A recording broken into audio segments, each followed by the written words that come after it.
सुप्रभात। आज का सुविचार, स्वयं पर मूक विजय से ही वास्तविक महानता का उदय होता है। Real glory springs from the silent conquest of ourselves. हमारे मन में आने वाले नकारात्मक विचारों पर नियंत्रण करना ही वास्तव में किसी उद्देश्य को प्राप्त करने जैसा ही है। धन्यवाद। Good morning everyone. Today's word is QUAD, quad. Quad का हिंदी में अर्थ होता है अहाता, प्रांगण, चतुष्कोण आदि। Meaning of quad in English: yard, compound, tractor, quadrangle, etc. Now, how to make sentence? Number 1 is they walked over to the quad bike. Way quad bike पर चले गए। Second is in the middle of the quad is a smooth lawn. quad के बीच में एक छोटा lawn है। Thank you. Good morning everyone. आपके सामने प्रस्तुत है एक मजेदार पहेली। तो शुरू करते हैं। एक सींग की ऐसी गाय, जितना दो उतना ही खाए, अरे खाते खाते गाना गाए, पेट नहीं उसका भर पाए। तो बोलो बच्चों, वह क्या कहलाए? नहीं समझ में आया? इसका उत्तर है चक्की, क्योंकि चक्की में बच्चों एक खत्ता होता है जिसे हमने कहा है एक सींग। और आप चाहे जितना भी गेहूं उसमें पीसते रहे, वह कभी भी आपको मना नहीं करती है, इसलिए उसका कभी भी पेट नहीं भरता है। और जब चक्की चलती है तो उसमें एक मधुर आवाज भी होती है। Thank you. नमस्कार। प्रस्तुत है आज का इतिहास। आज के इतिहास में सन 1836 में आज के दिन महान संत एवं विचारक रामकृष्ण परमहंस का जन्म हुआ। ये मां काली के बहुत बड़े भक्त थे। ये स्वामी विवेकानंद जी के गुरु थे। दूसरे 1911 में आज ही विमान से पहली बार डाक पहुंचाने का काम भारत में हुआ।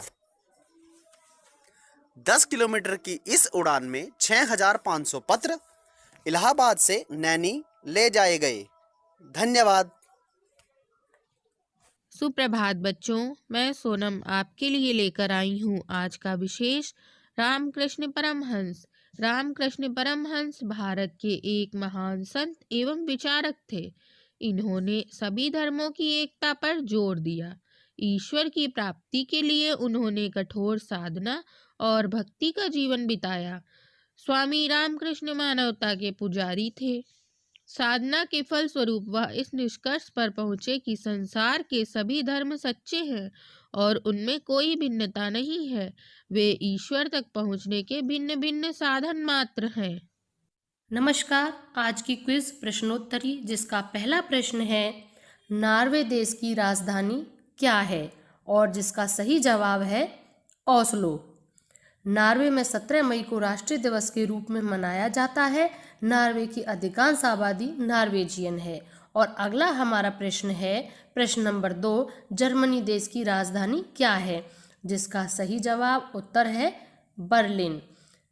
यह जर्मनी देश का सबसे बड़ा और यूरोपीय संघ का दूसरा सबसे बड़ा शहर है। अब चलते हैं हम अपने प्रश्न नंबर 3 पर। नीदरलैंड देश की राजधानी क्या है, जिसका सही जवाब है एम्स्टर्डम। और द हेग को प्रशासनिक राजधानी का दर्जा दिया जाता है। नीदरलैंड यूरोप महाद्वीप का एक प्रमुख देश है। और अगला हमारा प्रश्न लास्ट चौथा प्रश्न है आइसलैंड देश की राजधानी क्या है, जिसका सही जवाब है रेक्जाविक। यह विश्व में 18वां सबसे बड़ा द्वीप है और देश की आधी जनसंख्या यहीं निवास करती है। आज के लिए इतना ही। धन्यवाद। बच्चों, अब समय है बाल गीत का, तो फिर गाओ मेरे साथ। बादल राजा जल्दी से पानी बरसा जा, नन्हे मुन्ने झुलस रहे हैं, धरती की तू प्यास बुझा जा, बादल राजा बादल राजा। एक बार फिर से, बादल राजा जल्दी से पानी बरसा जा, नन्हे मुन्ने झुलस रहे हैं, धरती की तू प्यास बुझा जा, बादल राजा। धन्यवाद। सुप्रभात। आज की हमारी कहानी का शीर्षक है सबकी चहेती मंजू। मंजू सुबह 6 बजे उठती है, सभी बड़ों को नमो नमः करती है। साधारणतः वे रोज पाठशाला जाती है।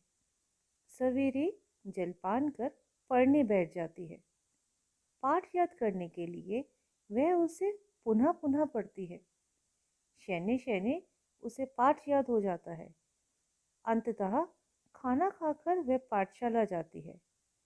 संभवतः उसे हर विषय में अधिकाधिक अंक आए, अतः वह सबकी चहेती है। ऐसे ही यदि आप भी अपना काम रोज का रोज पूरा करेंगे, अपनी पढ़ाई समय से करेंगे, खेलकूद समय से करेंगे, तो आप भी अपने मम्मी पापा के चहेते बन जाएंगे।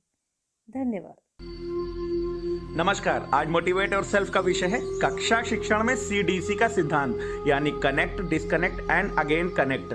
जब भी आप कक्षा में कोई सवाल करते हैं और आपका छात्र उस सवाल का गलत जवाब देता है, तो आपकी प्रतिक्रिया क्या होती है? कक्षा में जब आपका छात्र आपके द्वारा दिए गए कार्य की जांच करवाने अपनी नोटबुक लेकर आपके पास आता है, तो एक शिक्षक के रूप में आपका सबसे पहला दायित्व तो उसके प्रयासों को एप्रिशिएट करना होता है। ये देखना होता है कि वो कहाँ तक कर पाया है। मान लीजिए उसने गलत ही लिखा है, तो आपके कहने पर उसने कम से कम प्रयास तो किया है। अगर उसने कुछ अक्षर या एक पंक्ति भी लिखी है, तो आपको सबसे पहले उसके प्रयासों को एप्रिशिएट ही करना है। जैसे ही आप उसे अप्रिशिएट करेंगे, उसे महसूस होगा कि उसका कार्य विशिष्ट है, उसे रिकॉग्नाइज किया जा रहा है, उसे सुना जा रहा है। अब वो तैयार हो जाएगा, आपसे कनेक्ट हो जाएगा। अब आपका पहला स्टेप पूरा हुआ। अब आपको लगता है कि आपको कोई सुझाव देना है या अपने अनुभव के आधार पर उसे कोई इनपुट देना है, उसकी गलतियों को बताना है, तो आपको धीरे से डिस्कनेक्ट होना है। ये देखिए कि ये चीज़ यहाँ पर छूट गई है, ये जुड़ जाती तो अच्छा होता, यहाँ पर ये लिखा होता तो और बढ़िया होता। अब आपका दूसरा स्टेप भी पूरा हो गया। अब जब बच्चा डिस्कनेक्ट हो जाए तो उसे डिस्कनेक्ट ही नहीं छोड़ना है, तीसरे स्टेप में उसे वापस कनेक्ट करना है। अब आप उससे कहेंगे कि आपने ओवरऑल बहुत अच्छा प्रयास किया है, बस थोड़ा सा और सुधार कर लें तो सब बेहतर हो जाएगा। जब भी आप बच्चे को अप्रिशिएट करके छोड़ेंगे, तो आपकी बात को ग्राह्य कर लेगा, स्वीकार कर लेगा और आपके अनुरूप कार्य करने के लिए तैयार हो जाएगा।